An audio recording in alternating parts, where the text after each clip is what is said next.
Xoş gördük Təhsil TV izləyiciləri. Bugün yenə yeni mövzu ilə qarşınızdayıq. Bugünə olan mövzumuz ümumi təhsil pilləsi üzrə elektronlaşan xidmətlərdən danışacağıq. Yeni dövrün tələbləri nələrdir? Vətəndaş tərəfi nələr gözləyir? Mövzunu müzakirə etmək üçün Təhsil Sisteminin İnformasiyalaşdırılması İdarəsinin Ümumi Təhsil Bölməsi üzrə müdirini bugün dəvət etmişik. Orxan Bəhramov studiyamızdadır. Xoş gördük Orxan müəllim, xoş gəlmisiniz. Xoş gördük. Təşəkkür edirəm həm bu mövzuya vaxt ayırdığınız, həm də dəvətiniz üçün təşəkkür edirəm. Bugün bildiyiniz kimi texnologiya, rəqəmsallaşma artıq bir trend deyil və zərurət halını almışdır. Bizim əsas məqsədimiz elektron xidmətlərimizin tam rəqəmsallaşmasını təmin etmək, genişləndirmək və genişləndirən zaman bu elektron xidmətlərimizin hər birində vətəndaşlarımızın bu xidmətlərə əl çatanlığını təmin etməkdir. Bu gün də siz qeyd etdiyiniz kimi əsas müzakirəmiz ümumi təhsil sahəsində, ümumi təhsil pilləsində hal-hazırda elektron xidmətlərimizin geniş müzakirəsini aparmaq, onlar barədə xüsusi qeydlərə nəzər yetirməkdir. Əslində biz artıq bir neçə verilişdir ki, təhsilin rəqəmsallaşması istiqamətində mövzulara müraciət edirik. Həmçinin də Təhsil Sisteminin İnformasiyalaşdırılması İdarəsinin fəaliyyət sahələrinə aid olan mövzulara toxunuruq. Bilirik ki, artıq təhsilimizin bütün sahələri avtomatlaşdırılır. Eyni zamanda bu prosesləri daha rahat idarə etməyə şərait yaradır. Ümumi təhsil pilləsi üzrə bizim hansı sahələr, hansı xidmətlər elektronlaşıb? Bu barədə bizə məlumat verərdiniz. Çox yaxşı qeyd elədiniz. Bu əslində çox vacib suallardandır. Bunu əslində hər birimiz artıq bilirik, çünki sosial şəbəkələrdə də tez-tez elanlarımız olur. Mən istəyirsiniz artıq əsas bir neçə elektron xidmətlərimizi sadalayım. Əsas məktəbə qəbul sistemimiz var. Məktəbəqədər təhsil müəssisələrinə qəbul sistemimiz var, şagird yerləşmə sistemimiz var, həmçinin müsabiqələr və olimpiadalar xidmətlərini cəmləşdirən xidmətimiz var. Bu xidmətləri istəyirsiniz biraz da qeyd edeyim. Məktəbə qəbul sistemində əsasən iki xidmət göstərilir. Birinci sinifə qəbul və məktəb hazırlıq qruplarına qəbul. Bu əsasən hal-hazırda aktualdır. Birinci sinifə qəbul sistemi artıq açıqdır. Daha sonra məktəbəqədər təhsil müəssisələrinə qəbul sistemindən danışa bilərik. Bu da hal-hazırda aktivdir və burada bildiyimiz kimi bağçalara qəbul prosesini həyata keçirdirik. Daha sonra şagird yerdəyişməsi sistemi, hansı ki artıq uşaqlar 0-cı sinifdən 11-ci sinifə qədər, yəni məktəb hazırlıq qruplarından 11-ci sinifə qədər olan uşaqlarımız, şagirdlərimiz bu şagird yerdəyişməsi elektron sistemi vasitəsilə yerdəyişmə eləyə bilər, siniflərində yerlərini dəyişə bilərlər. Ən sonuncu xidmətlərimizdən isə müsabiqələr və olimpiadalardır. Bildiyimiz kimi bu da son dövrlərdə ən aktual mövzularımızdan biridir və rəqəmsallaşmışdır artıq qeydiyyatı. Burada artıq sadalaya bilərəm ki, Respublika fənn olimpiadaları, Respublika fənn müsabiqələri, Lütfüzadə adına məntiq olimpiadası və digər ən yaxşı təqdimat tipli xidmət müsabiqələrimizi artıq biz qeydiyyatını bu platformadan keçirdirik. Çox sağ olun. Mən ümid edirəm biz növbəti mərhələlərdə hər bir xidmət üzrə ayrı-ayrı danışacağıq, ətraflı. Çünki bütün sahələri əhatə etməyinə baxmayaraq, ümumi təhsil pilləsi üzrə olan bu xidmətlərin də özünə məxsus, məncə fərqli xüsusiyyətləri, fərqli funksionallıqları var. Demək olar ki, ümumi təhsil pilləsinin hər sahəsinə tətbiq olunur. Amma konkret olaraq hansı sahələr elektron xidmətlərə, belə deyək də, tətbiq olunan elektron xidmətlər var? Bu sahələri zəhmət olmasa qeyd eləyərdiniz. Bəli, bu sual biraz genişdir. Mən daha çox qısa cavab verməyə çalışacağam. Biraz əvvəl sadaladığım xidmətlərin hər birində proseslərin çox hissəsi artıq tam rəqəmsaldır. İstəyirsiniz, mən buna bir neçə misal gətirə bilərəm. Məsələn, məktəbə qəbul sistemində hal-hazırda qeydiyyatdan sonra kabinet açıldıqdan sonra uşağın əlavə olunması, məktəbə yazılma, yəni sorğu verilmə, daha sonra müsahibəyə yazılma, sonda məktəbə qəbul olduqdan sonra ərizənin çapı və digər proseslər artıq demək olar həmin hissələr tam olaraq rəqəmsallaşıb. Eyni qaydada məktəbəqədər təhsil müəssisələrinin qəbul sistemində də qeydiyyat, kabinet yaratdıqdan sonra uşağın əlavə olunması, növbəyə yazılma, növbəyə yazıldıqdan sorğuya keçmə, daha sonra qəbul olunduqdan sonra ərizənin çapı və digər proseslər elektronlaşdırılıb. Həmçinin şagird yerləşməsində eyni qaydada hal-hazırda yenə qeydiyyatı tam elektron şəkildə qeydiyyatdan keçir vətəndaşlarımız. Qeydiyyatdan sonra istənilən məktəbə öz siniflərinə təbii ki, müvafiq qaydada uyğun olaraq sorğu yerləşdirirlər, növbə yazıla bilərlər və bu prosesi davamlı olaraq, yəni tam elektrondur, elektron şəkildə həyata keçirirlər.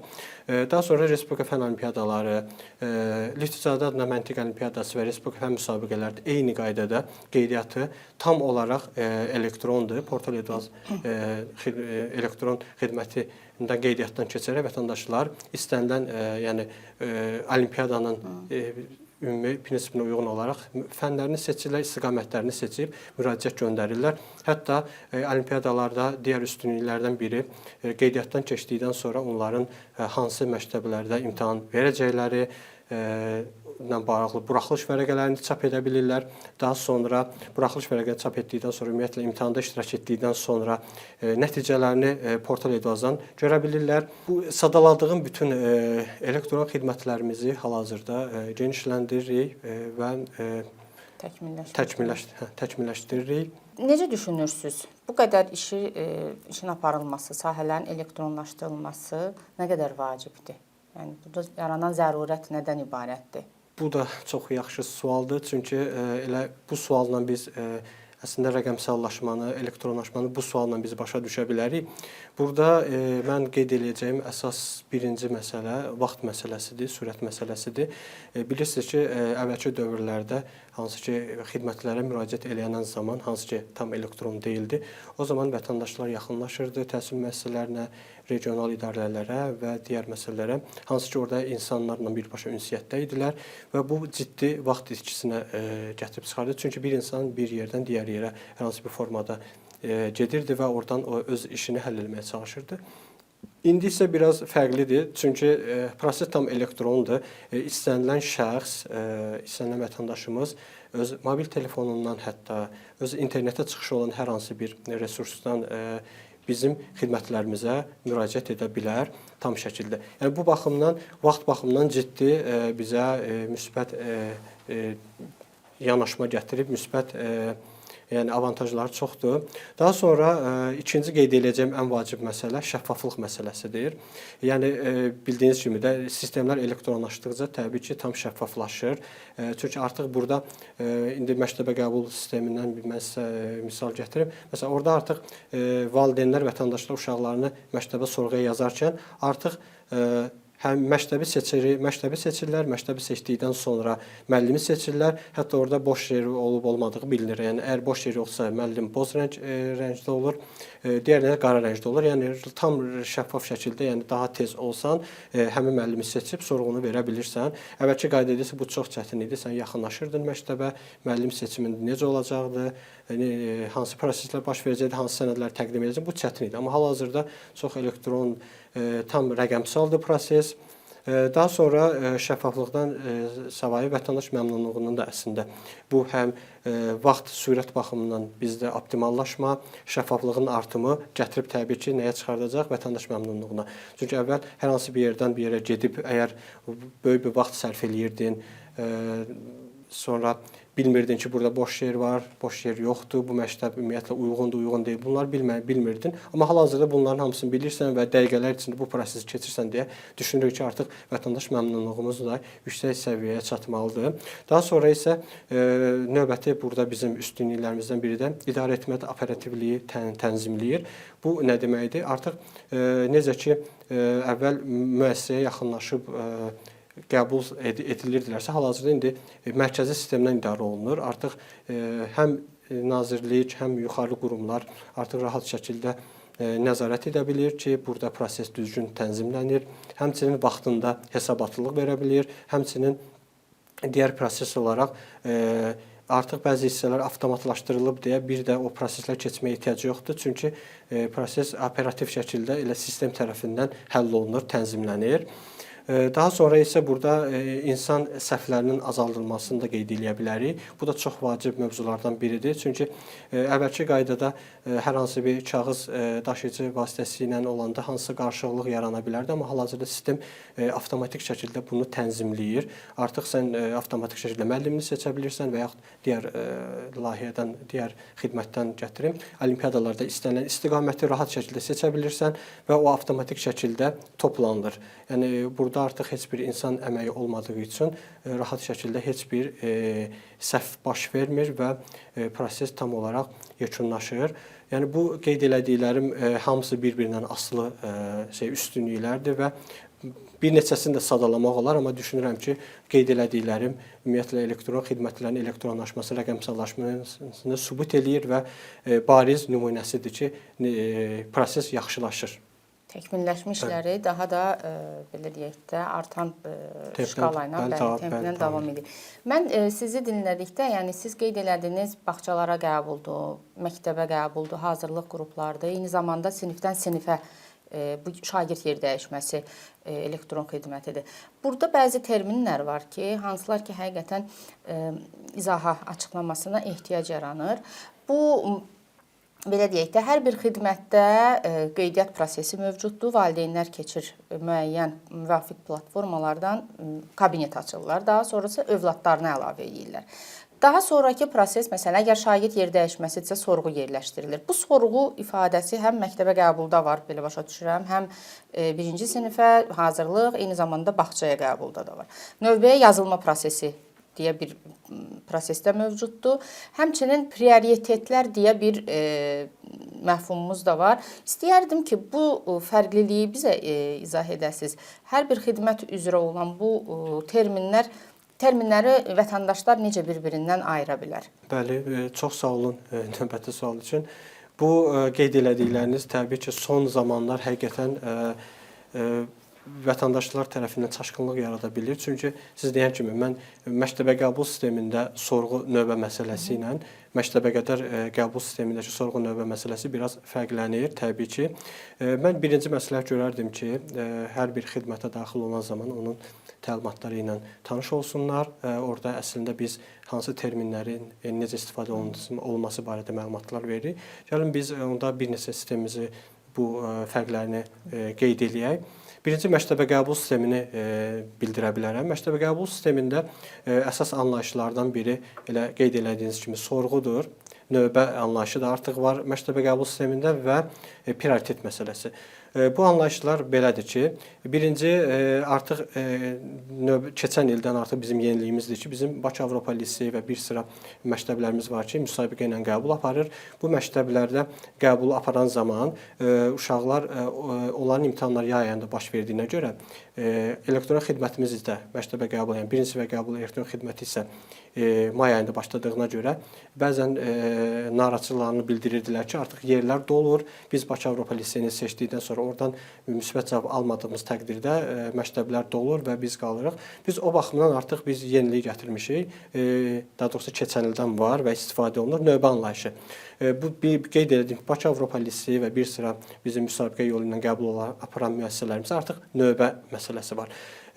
İndi burada mən sizə bildirim ki, növbə və sorğunun fərqi elə burada yaranır. Növbə odur ki, mən həmin müəssisənin yəni sırasına da, növbəsində dayanıram. Artıq ora tam qəbul olunmuram. Çünki qəbul olunma məsələsidir. Mən tam qəbul olunuramsa, artıq bu sorğu anlayışını gətirir.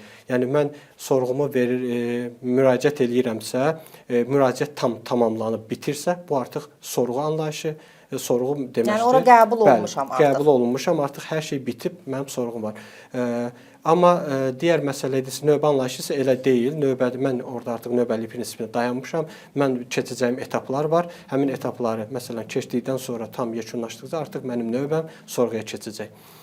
Bu belə. Burada digər anlayış isə prioritet anlayışıdır. Prioritet anlayışı isə biraz fərqlidir. Elə adından da qeyd olunduğu kimi, məsələn, məktəbə qəbul sistemində əsasən 3 prioritetimiz mövcuddur. Birinci prioritetimiz həmin ərazidə yaşayırsa, bunu biz vətəndaşlara qeydiyyatda sorğu yaradan zaman azarkeş kodlarını qeyd edirlər. Biz həmin inteqrasiya vasitəsilə bunların ünvanlarını yoxlaya bilirik. Birinci prioritet budur. Mütləq qaydada həmin məktəbin ərazisində yaşamalısan. İkinci prioritetimiz valideyn prioriteti, yəni valideyndən hər hansı biri həmin müəssisədə çalışmalıdır. Vəzifəsindən asılı olmayaraq həmin müəssisədə çalışan hər hansı bir valideyn olarsa, uşağın valideyni olarsa, həmin uşaq prioritetli sayılır. Üçüncü prioritetimiz isə sorğu verilən uşağın bacı və ya qardaşı, yəni ailə üzvündən, yəni orada hər hansı biri təhsil alırsa, bu artıq üçüncü prioritetimizdir. Yəni məktəbə qəbul sistemində prioritet anlayışı budur. Əgər hər hansı ərazidə olan məktəb, yəni ətrafında olan məktəbin hər hansı prioritetli qəbul tələb edirsə, bu üç prioritetdə mütləq biri olmalıdır. Digər xidmətimiz olan məktəbə qədər sistemində isə artıq bağça sistemindən bəli, bağçalara qəbul sistemindən artıq keçdim. Burada isə biraz fərqlidir. Burada sorğu anlayışı demək olar axırıncı prioritetdədir. Burada hər bir şəxs ilk olaraq növbəyə yazılır. Yəni sən ilk dəfə girdinsə, hər bir halda bağçaya getmək istəyirsənsə mütləq qaydada növbəyə yazılırsan. Yəni ilk başda sorğu anlayışı yoxdur. Hər bir şəxs növbəyə yazılır və bizdə həftəlik və yaxud da həftədə bir neçə dəfə baş verə bilər, ayda bir neçə dəfə bizim yerləşdirmə prosesimiz baş verir. Biz yerləşdirmə prosesində həmin bağçanın boş yerlərinə uyğun yazılan növbələri yoxlayırıq. Əgər boş yerlər mövcuddursa və növbədə duran şəxslər varsa, onları biz keçirdirik sorğuya. Artıq sorğuya keçən kimi, deməli, proses yekunlaşır, artıq həmin şəxslərə sistem tərəfindən elektron ərizə çap olunur və elektron ərizəni məktəbə, bağçaya apararaq qəbul olunurlar. Burada da prioritet anlayışı var. Sadəcə prioritet anlayışı biraz fərqlidir. Burada da daha çox şəhid ailə üzvləri, bir neçə övladı olan uşaq, analar, təhsil alan analar və bu tipli şeylər, prioritetlərimiz mövcuddur. Bunu elə məktəbə qədər qəbul sisteminə daxil olaraq prioritetlərimizlə tanış ola bilərsiniz. Belə. Digər sistemimiz olan şagird yerləşməsi sistemində isə yenə eyni terminlər var. Burada da növbə, sorğu və prioritetli növbə anlayışımız var əslində. Burada da yenə eyni qaydada əgər hər hansı bir müəssisəyə yer dəyişmə eləmək istəyirsinizsə və yaxud sinifdən sinifə yer dəyişmə eləmək istəyirsinizsə, yenə eyni qaydada platformaya daxil olursunuz. İstədiyiniz rayonu, məktəbi seçirsiniz. Əgər həmin məktəbdə, bunu qeyd edirəm çünki bu vacib məsələdir. Əgər həmin məktəbdə boş yer varsa, avtomatik olaraq siz ora sorğu verə bilərsiniz. Ora sorğu verirsiniz. Sorğu o deməkdir ki, artıq siz demək olar boş yer var və ora qəbula yerləşə bilirsiniz. Siz təbii ki, orada tədris dilləri və digər məsələlər uyğun olmalıdır. Sorğu verirsiniz. Bu sorğu anlayışıdır və sorğu növbəti dəfə qəbul olan, getmək istəyənlər məktəb sorğunu təsdiqlədiyi təqdirdə qəbul olunur. Digər anlayış isə növbə anlayışı isə boş yer olmadıqda artıq siz həmin məktəbin növbəsinə yazıla bilirsiniz ki, artıq orada boş yer yarandıqca növbəlilik prinsipi ilə sonra qəbul ola bilərsiniz. Burada növbə anlayışında sadəcə iki fərqli var. Bir prioritetli növbə var, bir də prioritetsiz növbə. Prioritetsiz növbə odur ki, yəni heç bir sənin orada hansısa bir prioritetin yoxdur. Sən sadəcə növbə yazılan kimi sən avtomatik prioritetsiz növbə yazır. Prioritet növbə isə necədir? Prioritet növbədə isə iki prioritetimiz var əsasən. Bir, bacı qardaşı, yəni həmin məktəbə keçmək istəyən şəxsin bacı qardaşı həmin məktəbdə təhsil alır. Digəri isə valideynlərindən hər hansı biri həmin müəssisədə çalışır. Əgər iki şərtdən birini ödəyirsə, həmin şagird prioritetli növbəyə yazılır və o da növbəsini gözləyir. Burada prioritetli növbənin üstünlüyü odur ki, prioritetli növbə digər prioritetsiz növbədən önə keçir hər bir halda. Bu da təbii ki, başa düşüləndir biz tərəfdən. Qeyd elədiyim kimi, yəni burada istəyirsiniz bir dənə ümumiləşdirməyə çalışım. Yəni siz əslində növbə və sorğu anlayışı bir-birinə çox yaxındır, amma növbə daha çox hansısa dayanırsan növbədə, yəni sıranı gözləyirsən, sorğu isə birbaşa avtomatik yerləşdirilir. Sadəcə bir şey qeyd edeyim ki, əlavə olaraq həmçinin məktəbə qəbul sistemində bir əlavə var. Prioritetli əgər ümumiyyətlə sorğu yerləşdirmisənsə və prioritetlisənsə, sən hər bir halda prioritetin cavabını gözləməlisən. Çünki ola bilər ki, sənin təyin etdiyin ümumiyyətlə seçdiyin prioritet uyğun olmaya bilər. Məsələn, bəzən olur ki, vətəndaşlar seçdiyi məktəbdə seçir ki, məsələn, bacı qardaş həmin məktəbdə təhsil alır və onların məlumatlarını qeyd edirlər. Sadəcə biz yoxlayan zaman görürük ki, xeyr, əslində belə deyil. Həmin bacı qardaşı yaxındakı digər məktəbdə təhsil alır və ona görə avtomatik həmin prioritetdən imtina cavabı alır və o halda həmin o sorğunun cavabı təbii ki, mənfi olur. Yəni belə, yəni ümid edirəm ki, bəli, növbə, sorğu və prioritet anlayışlarını açıq aça bildim, qeyd edə bildim. Yox, əslində çox geniş, ətraflı izah etdiniz. Təşəkkür edirəm. Amma ən vacibi odur ki, bizim bu müvafiq platformalarda valideynlər üçün xüsusi təlimat videoları və yaxud da sual-cavab bölmələri mövcuddur. Çünki valideynlər platforma kabinetə keçid eləyəndə istər-istəməz yəni ardıcıllığı yadda saxlamaq, yəni belə deyək də asan deyil. Onu izləyərək prosesi icra eləsələr, bu bir qədər təsəvvür yaratmış olacaq ki, növbəti mərhələdə valideyni nə gözləyir.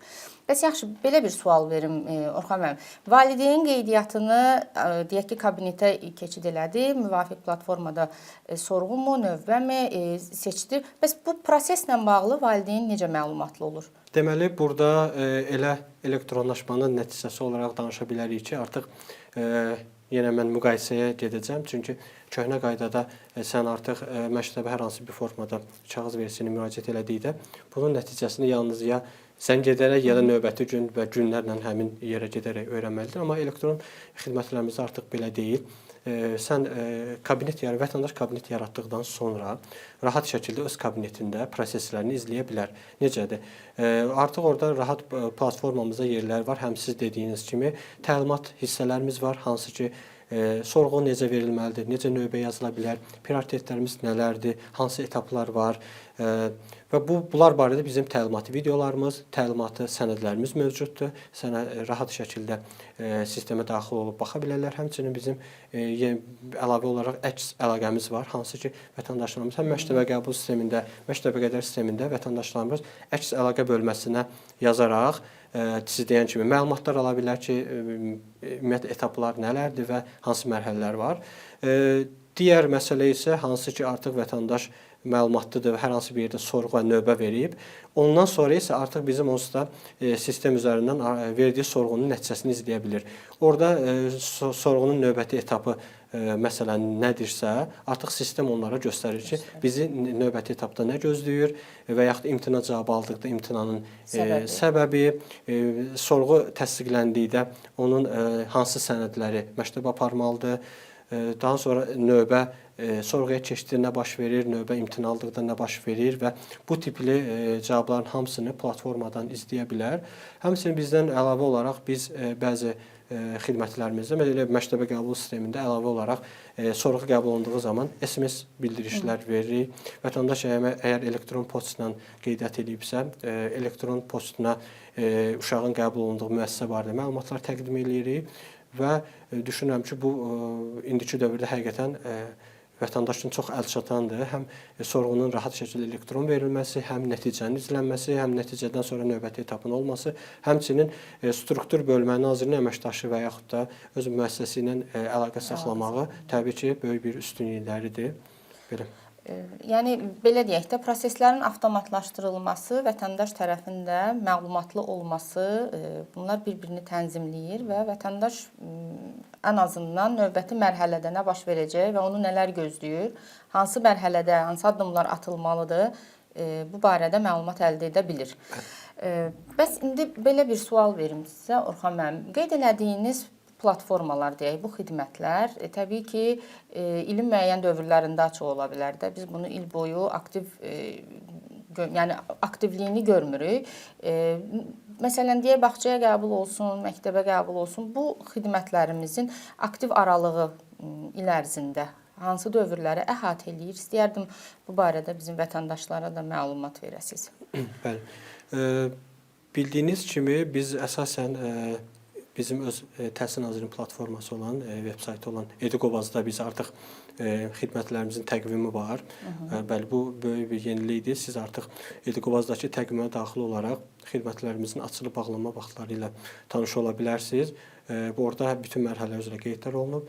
Həmçinin əlavə olaraq biz sosial şəbəkələrdə və digər resurslarda, həmçinin belə verilişlər, çəkilişlərdə biz artıq xidmətlərimiz barədə öncədən məlumat veririk və mərhələlər barədə məlumat veririk.